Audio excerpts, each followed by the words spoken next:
नमस्कार। आज हम एक ऐसे प्लेटफॉर्म की पड़ताल कर रहे हैं जिसने वेबसाइट बनाने के तरीके को बहुतों के लिए बदला है। विक्स। सुना है 20 करोड़ से ज्यादा वेबसाइट्स इसी पर चलती हैं। तो सवाल यह है कि अगर किसी को कोडिंग के बिना मतलब बिल्कुल स्क्रैच से एक प्रोफेशनल दिखने वाली वेबसाइट चाहिए, तो क्या ये सही जवाब है? हमारे सामने है असाइनमेंट ऑन क्लिक की एक गाइड, और ये दावा करती है कि विक्स को शुरू से आखिर तक समझा देगी। तो आज का हमारा मकसद है इस गाइड के जरिए समझना कि विक्स की असलियत क्या है, ये किसके लिए सबसे फिट बैठता है और कहां इसकी सीमाएं शुरू होती हैं। बिल्कुल, और ये सिर्फ एक टूल नहीं है जैसा आपने कहा, ये पूरा पैकेज है। डिजाइन, होस्टिंग, मैनेजमेंट, सब कुछ एक ही जगह। तो अलग अलग चीजें ढूंढने की जरूरत खत्म हो जाती है जो पहले होता था। ये क्लाउड आधारित सिस्टम है, मतलब सब ऑनलाइन मैनेज होता है। तो मान लीजिए कोई आज ही विक्स इस्तेमाल करना शुरू करना चाहता है, पहला कदम क्या होगा? मतलब ये पूरा प्रोसेस कैसे शुरू होता है? शुरुआत बहुत सीधी है। हाँ, विक्स की वेबसाइट पर जाके ईमेल, गूगल या फेसबुक किसी से भी साइन अप कर सकते हैं। और सबसे अच्छी बात यह है कि बिना कोई पैसा दिए मुफ्त प्लान से शुरू कर सकते हैं। क्रेडिट कार्ड की डिटेल भी नहीं चाहिए शुरू में। अच्छा, तो फ्री में ट्राई कर सकते हैं। जी हाँ, प्लेटफॉर्म को आजमाने का, थोड़ा समझने का मौका मिल जाता है। ठीक है। साइन अप के बाद क्या ये सीधा डिजाइन वाले पेज पर ले जाता है? नहीं, एकदम से नहीं। पहले ये कुछ सवाल पूछता है, हम्म। जैसे वेबसाइट किस लिए बना रहे हैं, कोई पोर्टफोलियो है, ऑनलाइन दुकान खोलनी है या ब्लॉग लिखना है। इन जवाबों से ये आगे की प्रक्रिया को थोड़ा आसान बनाने की कोशिश करता है यूजर के हिसाब से। अच्छा, और फिर वेबसाइट बनाने के दो रास्ते खुलते हैं, है ना? जैसा गाइड में बताया है, विक्स एडीआई और विक्स एडिटर। इनमें क्या फर्क है? ये उन लोगों के लिए है जिन्हें जल्दी और आसानी से वेबसाइट चाहिए। आप बस कुछ सवालों के जवाब देते हैं और एआई कुछ ही मिनटों में टेक्स्ट, इमेज, लेआउट के साथ एक बेसिक साइट तैयार कर देता है। मतलब ज्यादा सोचना नहीं पड़ता, फटाफट काम हो जाता है। ये तो नए लोगों के लिए बढ़िया है। और दूसरा है विक्स एडिटर, ये किसके लिए फिर? एडिटर उनके लिए है जिन्हें अपनी साइट पर पूरा कंट्रोल चाहिए, ज्यादा कस्टमाइजेशन चाहिए। यहाँ 900 से ज्यादा बने बनाए टेम्पलेट्स मिलते हैं जिन्हें आप चुन सकते हैं। फिर ड्रैग एंड ड्रॉप इंटरफेस का इस्तेमाल करके हर चीज, रंग, फॉन्ट, एलिमेंट की जगह, सब कुछ अपनी मर्जी से बदल सकते हैं। 900 प्लस टेम्पलेट्स, अरे वाह, ये तो काफी ज्यादा विकल्प हैं। क्या ये हर तरह के बिजनेस के लिए होते हैं? मतलब जैसे कोई फोटोग्राफर है या कोई छोटा रेस्टोरेंट? हाँ हाँ, बिल्कुल। लगभग हर इंडस्ट्री के लिए कुछ ना कुछ मिल ही जाता है। फोटोग्राफर, रेस्टोरेंट, छोटे business, online store, bloggers, artist, सबके लिए। और अच्छी बात यह है कि ये सभी टेम्पलेट्स मोबाइल फ्रेंडली होते हैं पहले से ही, जो आजकल बहुत ही जरूरी है। बाद में मोबाइल एडिटर से और एडजस्ट भी कर सकते हैं। लेकिन यहाँ एक पेज है जिसका जिक्र गाइड में साफ तौर पर है, टेम्पलेट लॉक इन। इसका क्या मतलब है? ये सुनने में थोड़ा खतरनाक लगता है। हाँ, ये एक बहुत जरूरी बात है और विक्स की एक बड़ी कमी भी कह सकते हैं इसे।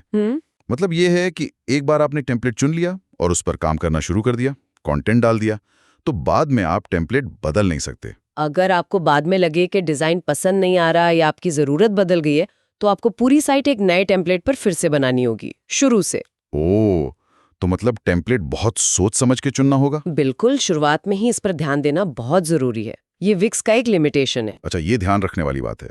मान लीजिए किसी ने टेम्पलेट चुन लिया, अब एडिटर में काम करना कितना आसान या मुश्किल है? ये ड्रैग एंड ड्रॉप कैसा है असल में? एडिटर काफी सहज है, मतलब इंट्यूटिव है। स्क्रीन पे एलिमेंट्स जैसे टेक्स्ट बॉक्स, इमेज बटन, इनको जहां चाहे खींच कर रख सकते हैं। टेक्स्ट को सीधा पेज पर ही एडिट कर सकते हैं, अपनी तस्वीरें अपलोड कर सकते हैं, या फिर विक्स की फ्री स्टॉक फोटो लाइब्रेरी है, उसमें अनस्प्लैश, शटर स्टॉक की तस्वीरें भी हैं, वो इस्तेमाल कर सकते हैं। और बदलाव अपने आप सेव होते रहते हैं, तो डेटा लॉस का डर कम रहता है। ये काफी सुविधाजनक है। और पब्लिश करने से पहले देख सकते हैं कि साइट कैसी दिखेगी। हाँ, डेस्कटॉप और मोबाइल दोनों पर प्रीव्यू जरूर देख लेना चाहिए। ठीक है, तो बेसिक साइट बनाना तो समझ आ गया। साइन अप करो, तरीका चुनो, एडीआई या एडिटर, टेम्पलेट पसंद करो ध्यान से, कंटेंट डालो, प्रीव्यू देखो और पब्लिश। और मुफ्त प्लान में विक्स का सब डोमेन मिलता है ना, जैसे yourname.wixsite.com साइट नेम, ऐसा कुछ। बिल्कुल, फ्री प्लान इसी तरह काम करता है। पर आजकल वेबसाइट सिर्फ एक ऑनलाइन ब्रोशर तो होती नहीं है, उसे बिजनेस के लिए काम करना होता है। यहीं पर विक्स की असली क्षमताएं सामने आती हैं, जो एक साधारण पेज से आगे जाती हैं। जैसे कि मान लीजिए किसी को ब्लॉग शुरू करना है अपने साइट पर या अपॉइंटमेंट बुकिंग सिस्टम चाहिए, उसके लिए क्या है? हाँ, उसके लिए है विक्स ऐप मार्केट। ये समझ लीजिए एक तरह का ऐप स्टोर है विक्स के अंदर ही। हाँ, यहाँ सैकड़ों ऐप्स हैं, कुछ मुफ्त कुछ पेड। जैसे विक्स ब्लॉग ऐप से ब्लॉग सेक्शन जोड़ा जा सकता है। विक्स बुकिंग से ग्राहक ऑनलाइन अपॉइंटमेंट बुक कर सकते हैं। विक्स फॉर्म से कॉन्टैक्ट फॉर्म या सर्वे बना सकते हैं।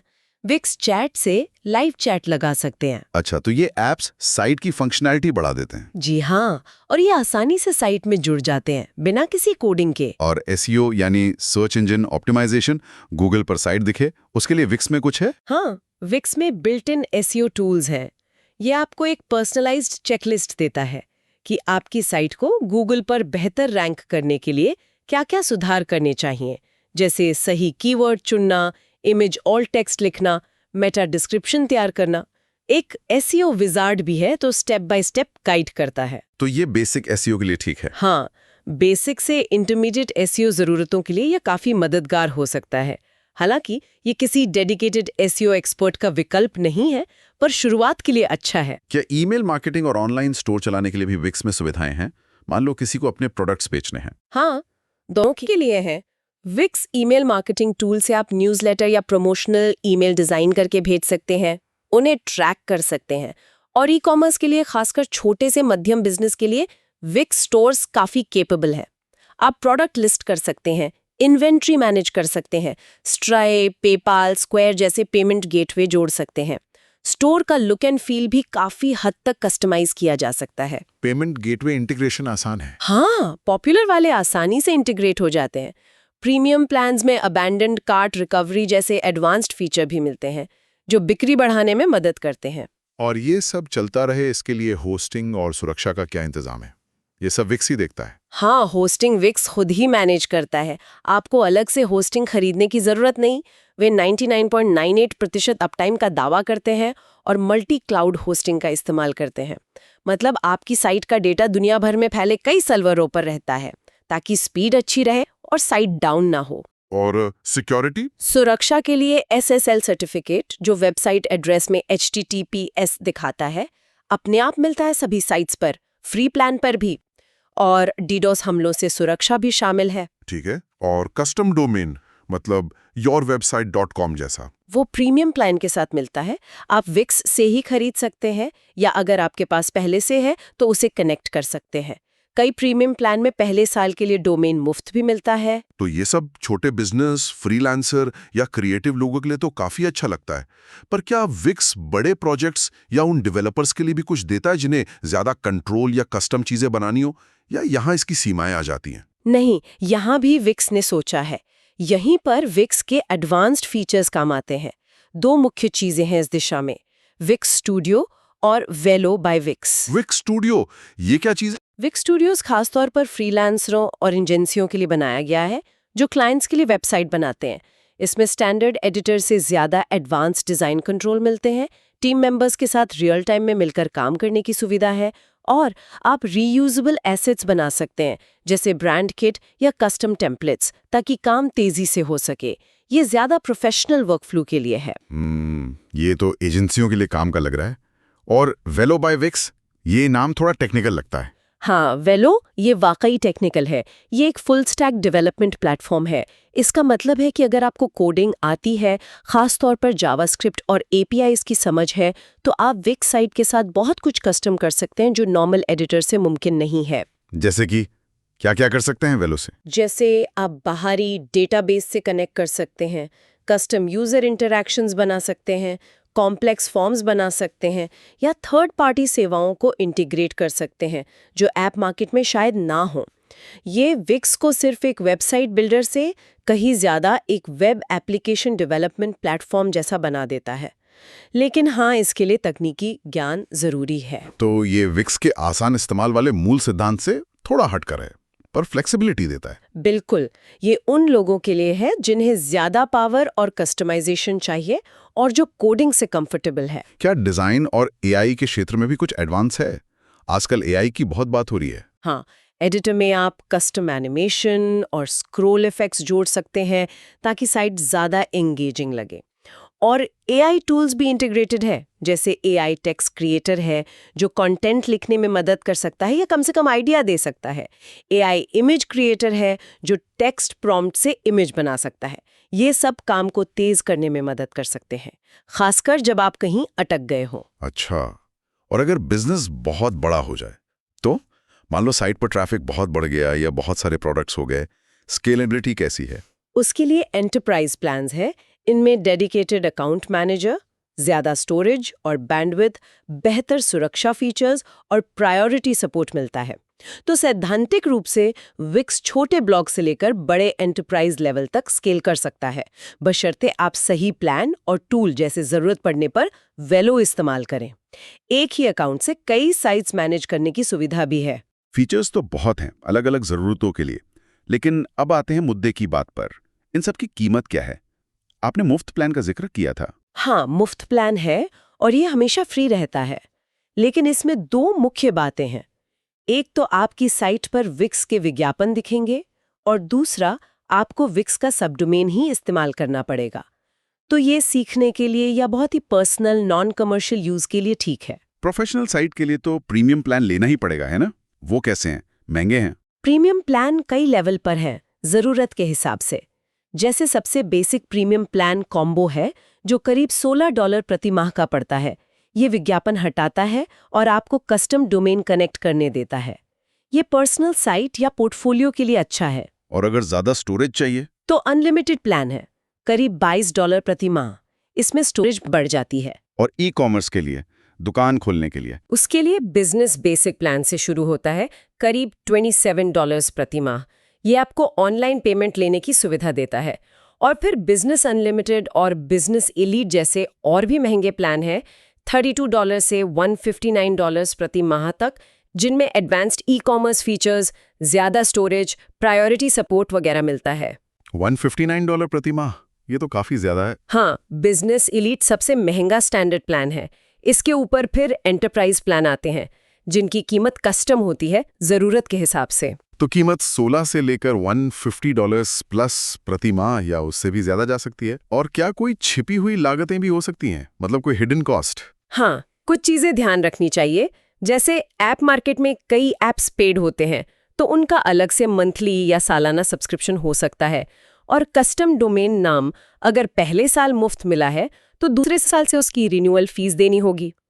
ईमेल अकाउंट जैसे info@yourwebsite.com के लिए भी अलग से चार्ज लग सकता है, गूगल वर्कस्पेस या माइक्रोसॉफ्ट 365 इंटीग्रेशन के जरिए। अच्छा, तो बजट बनाते समय इन बातों का भी ध्यान रखना होगा। बिल्कुल। चलिए, अब इस पूरी जानकारी को समेटते हैं। अगर हम विक्स के मुख्य फायदे गिने तो क्या नजर आते हैं? सबसे बड़ा फायदा तो है इस्तेमाल में आसानी, खासकर ड्रैग एंड ड्रॉप एडिटर और ADI की वजह से नॉन टेक्निकल लोग भी अच्छी साइट बना सकते हैं। दूसरा, टेम्पलेट्स की विशाल रेंज, 900 प्लस टेम्पलेट्स, मतलब काफ़ी चॉइस है। तीसरा, ये एक ऑल इन वन प्लेटफॉर्म है। होस्टिंग, सुरक्षा, बेसिक SEO सब कुछ शामिल है, आपको अलग अलग जगह नहीं भटकना पड़ता। और चौथा, ये स्केलेबल है। आप छोटे से शुरू करके ज़रूरत पड़ने पर बड़े प्लान्स या वेलो जैसे एडवांस टूल्स तक जा सकते हैं, और फ्री प्लान ट्राई करने के लिए बहुत अच्छा है। ठीक है, और कमियां या नुकसान क्या हैं? कोई भी प्लेटफॉर्म परफेक्ट तो नहीं होता। सही कहा। सबसे बड़ी कमी जिसका हमने पहले भी जिक्र किया वो है टेम्पलेट लॉक इन। एक बार टेम्पलेट चुन लिया तो बदल नहीं सकते, ये बहुत बड़ा ड्रॉबैक है। दूसरी कमी, ज्यादा कस्टमाइजेशन या एडवांस्ड फीचर्स जैसे वेलो के लिए तकनीकी ज्ञान या कोडिंग की जरूरत पड़ती है, जो विक्स के आसान वाले वादे से थोड़ा अलग है।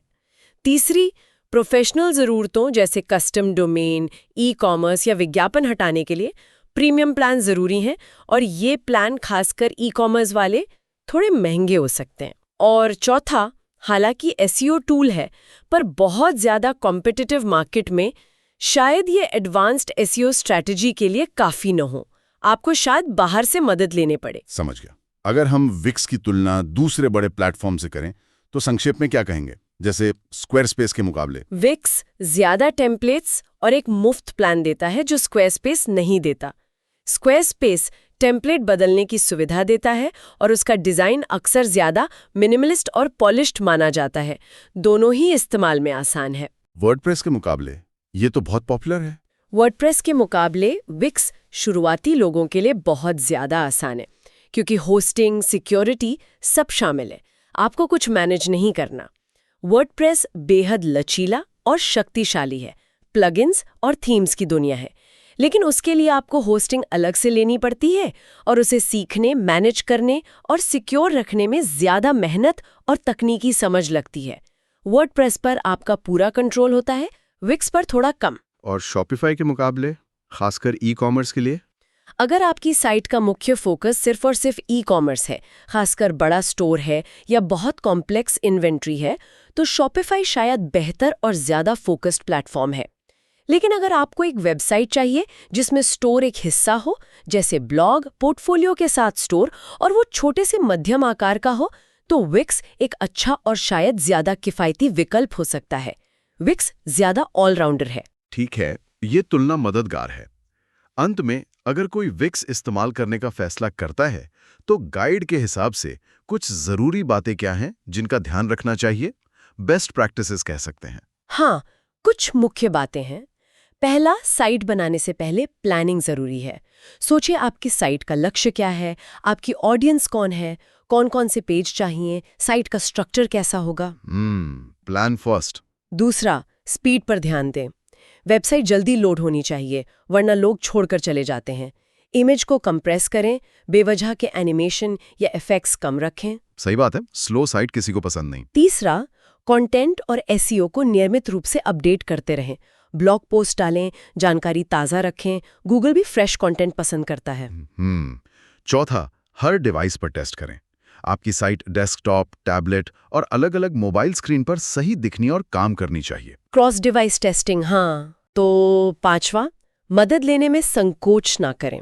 विक्स का हेल्प सेंटर, ट्यूटोरियल्स और कम्युनिटी फोरम काफ़ी विस्तृत है। अगर कहीं फंसें तो इनका इस्तेमाल करें। तो कुल मिला के असाइनमेंट ऑन क्लिक की गाइड के आधार पर विक्स एक बहुत लचीला और पावरफुल प्लेटफॉर्म लगता है। ये शुरुआती लोगों को बिना कोडिंग के वेबसाइट बनाने की ताकत देता है, वहीं डेवलपर्स और एजेंसीज के लिए भी एडवांस टूल मुहैया कराता है। मतलब काफ़ी वाइड रेंज कवर करता है। हाँ, ये निश्चित रूप से उन लोगों के लिए एक मजबूत दावेदार है जो कोडिंग नहीं जानते पर एक प्रोफेशनल ऑनलाइन पहचान बनाना चाहते हैं। इसमें आसानी और क्षमता का एक अच्छा संतुलन है, हालांकि टेम्पलेट लॉक-इन जैसी सीमाओं का ध्यान रखना ज़रूरी है। ये वाकई एक पूरा पैकेज है जो बहुत सी ज़रूरतों को पूरा कर सकता है। तो ये थी विक्स की हमारी आज की पड़ताल। इसने निश्चित रूप से वेबसाइट बनाने के खेल को काफ़ी लोगों के लिए आसान और सुलभ बना दिया है। बिल्कुल। और जाते जाते सोचने के लिए एक बात छोड़ जाती हूँ। जैसे जैसे विक्स जैसे प्लेटफॉर्म्स में एआई और विकसित हो रहा है, एआई जो टेक्स्ट लिख रहा है, इमेज बना रहा है, लेआउट तक सुझा रहा है, क्या भविष्य में वेबसाइट बनाना सिर्फ एआई को सही प्रॉम्प्ट देने जैसा हो जाएगा? क्या ये ड्रैग एंड ड्रॉप इंटरफेस भी एक दिन पुराना पड़ जाएगा? ये देखना दिलचस्प होगा कि वेबसाइट निर्माण का मतलब अगले कुछ सालों में क्या होता है। इस पर सोचा जा सकता है।